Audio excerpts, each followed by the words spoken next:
Greetings. Welcome to Limitless Alchemy 808. I'm Patience.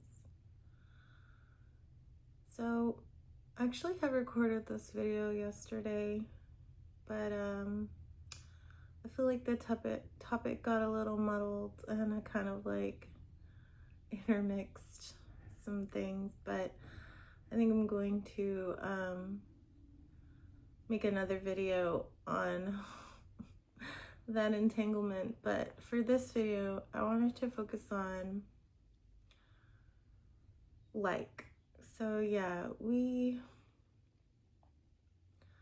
in the spiritual community always talk on even all over the world, and every facet of this human experience, we talk about love, right? Love is such a huge force in this experience, and love is the basis for everything. Love conquers all. Love overcomes. Love can work miracles. So, huge focus on love, as we should. Light and love to everybody. But how much do we like each other? How much do we like ourselves? If you truly like someone, even yourself, you could never make fun of them. You could never think about mocking them or putting them down or, making them feel humiliated, whether it's in front of others or, just personally. And when we like ourselves, it's a lot easier to like others, because when we like ourselves, we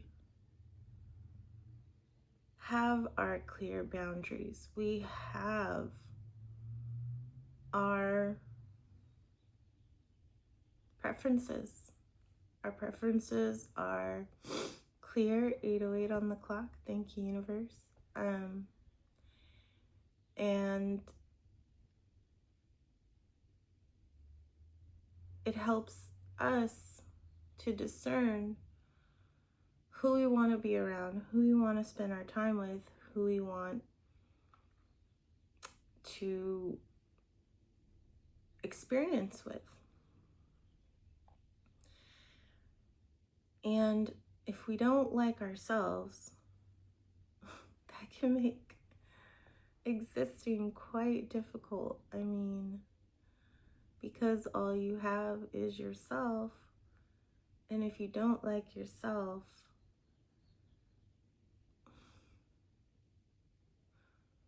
it's not gonna be a very pleasant experience, right? But that's because you're creating it. You're creating it for yourself. So, I'm just reminded of the teaching that a show gave us in his first form, and that is, do unto others as you would have them do unto you. Now, within the patriarchy, within the old earth, that was fed to us as love others more than yourself. But was Osho a doormat? No, he was not a people pleaser. He even said he did not come here to bring peace. He came here to destroy, to break down old thought forms and modalities. That's specifically what he said. But for subjugation, his teachings are twisted and perverted to hold power over others, which a show is a socialist. A show had nothing and everything all at once. And that it's like, do unto others as you would have them do unto you. Would you make fun of someone else? Would you put them down? Would you, and we react to certain things that people do. And if we're perceived as being attacked, we may react in a defensive posture, which can be offensive in itself. But my point there is like, just, for no good reason do you put others down to make yourself feel better. Okay, that could be the reason. You put others down to make yourself feel better. Would you make backhanded compliments to other people, or do you give genuine compliments to other people? And if you're treating yourself in that manner,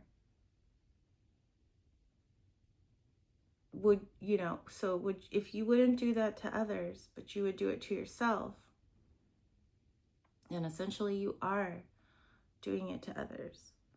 Being connected, being one, how we treat ourselves is how we treat others. How we judge others is how we judge ourselves. So,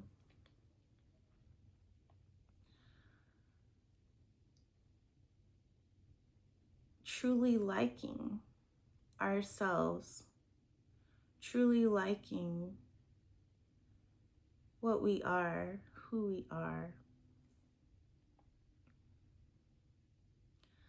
that opens up our capacities. I don't like everyone, and many people don't like me. I'm not here to be liked. I'm here to activate. I'm here to inspire. And I know that even those who don't like me, they are still inspired by me just by coming in contact. Whether they're aware of it or not, whether I'm aware of it or not, it happens. So,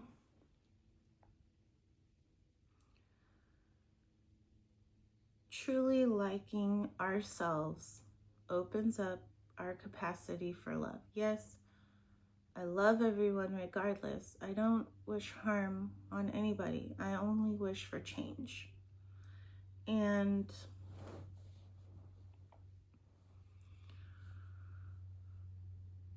that's one thing that I love so much about the death card, number 13 in the tarot, is that it is all about change, transformation, death and rebirth. It's, a cycle, right?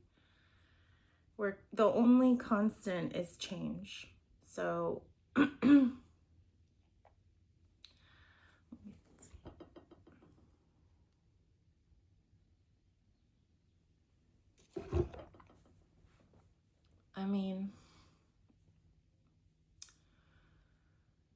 thinking about, how I broke my generational cycles in the sense of not being a doormat for my parents, not being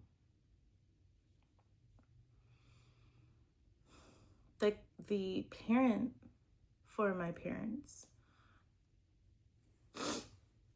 One generational cycle I haven't broken is divorce, and it is what it is. I'm certain that my sons or somewhere along my lineage will break that cycle. because I'm teaching my sons how to like themselves, how to realize, be honest with what they want in their lives and who they want in their lives.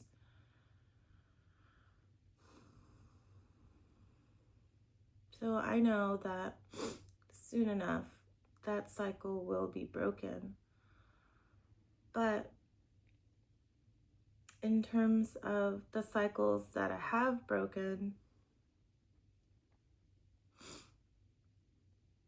I have to like myself so much to not fall back into comfortability, to fall back in, and it was a false sense of comfortability. It was perceived comfortability because it's the norm.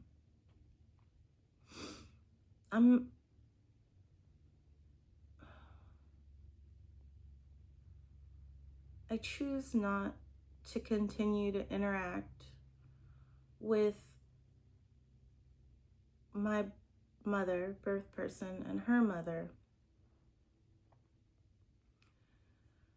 Like I said, because they're in denial. They write me off and basically blame me. But, you know, that's their perception and I have mine, and I'm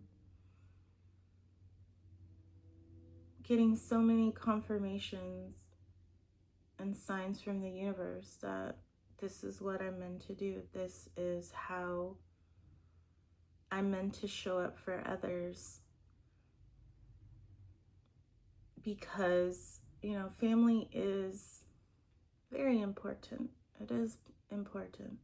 But again, to me, family is those who truly care about you, who truly hold space for you to be who you are without living up to their expectations. The expectations we should have should only be for ourselves. We can't really control what others do. We can control the reality that we live in. We can control the reactions that we have to what others do. And it is said that others are just pushed out extensions of our own realities.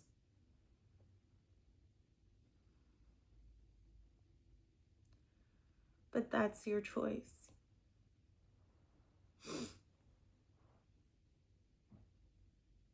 I choose to not be around them because they don't deserve my energy. They don't deserve what I bring to the experience, in the sense that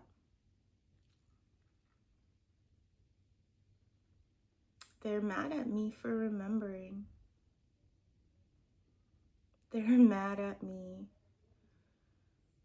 for remembering and addressing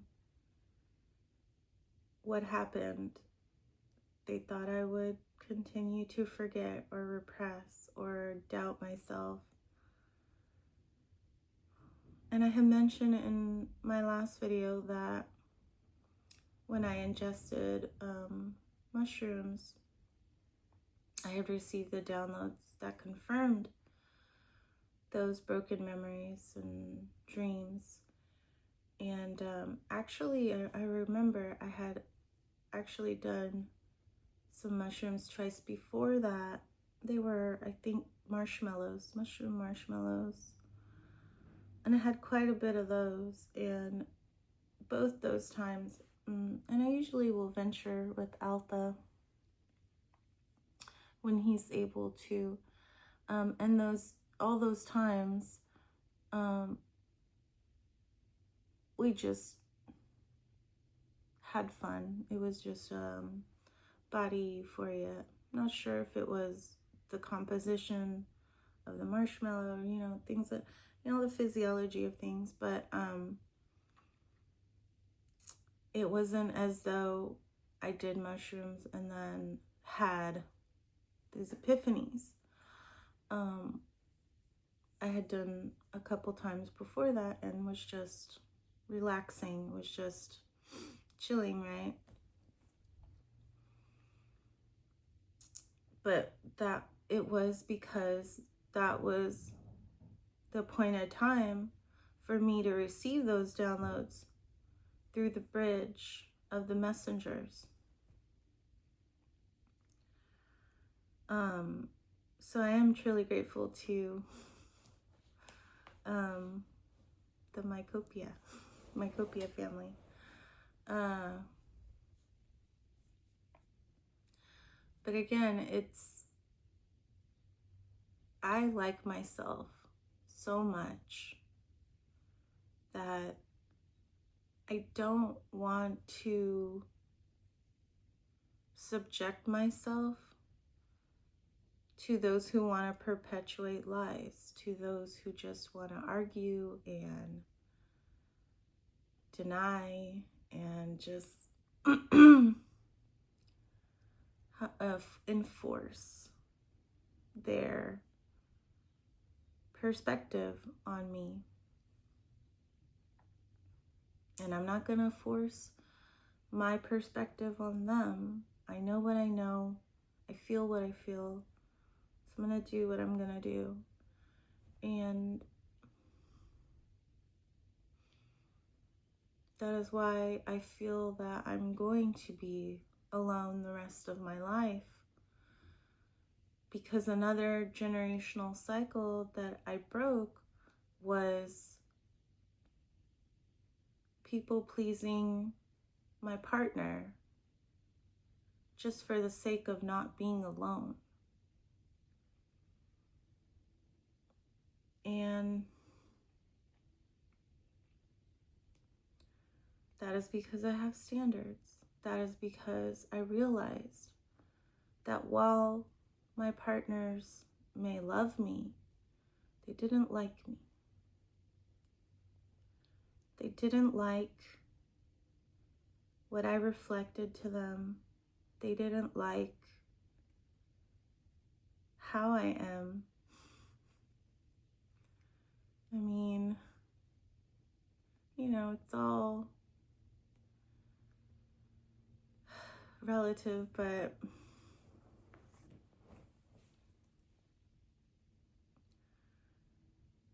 so that is why I chose to leave. That is why I chose to be alone, because I'm done entertaining clowns.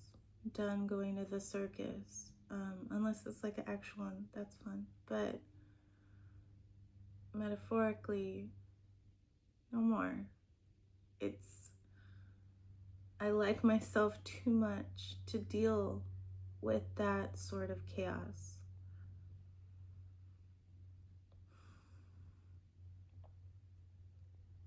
And, I just hold my boundaries, hold my standards. Whoever comes into my life next has to connect with me on all chakras. It has to be full-on connection. It has to be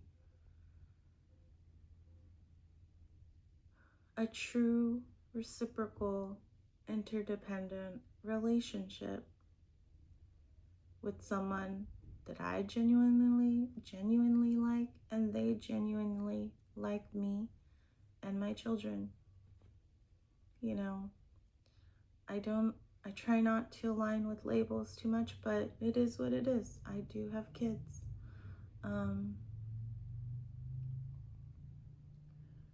So, that if they're not going to be accepted, then I don't accept your offer.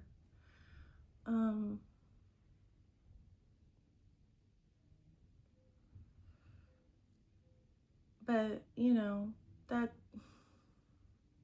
time will tell. I'm open and receptive to that person coming into my life.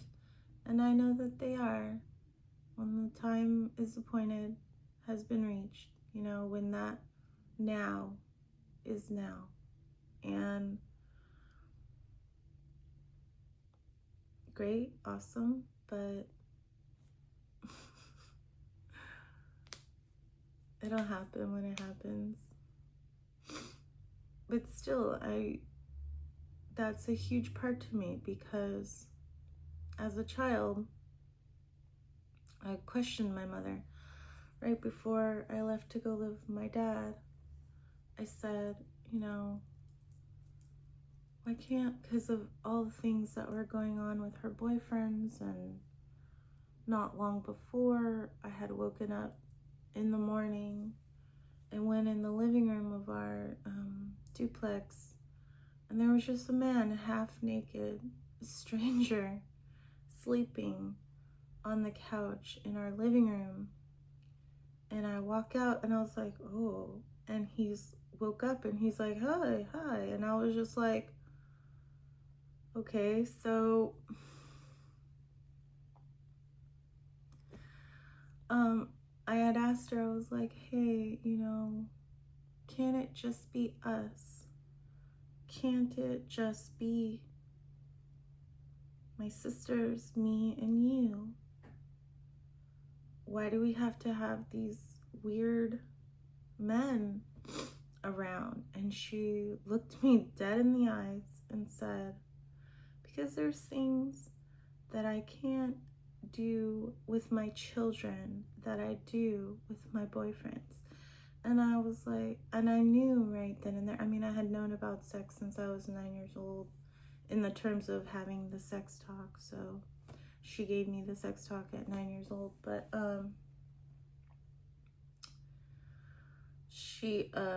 so I knew right then and there what she meant. And I was just like, okay, so sex is more important than your children. Fair, okay, whatever. That's your choice. So, and I know it's just also the fear of being lonely, the fear of not having that external validation, because you don't give that validation to yourself.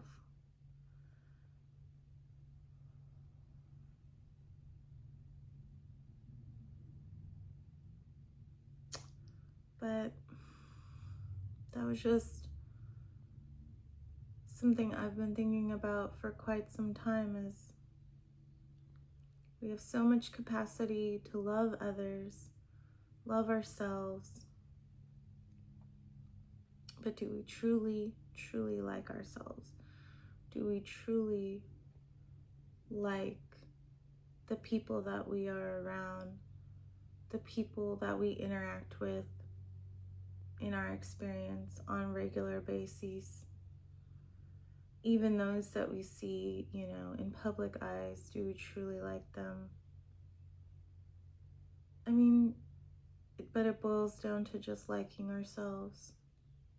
It's where it all starts, and where it all ends is with self. So I'll see you all in the next one.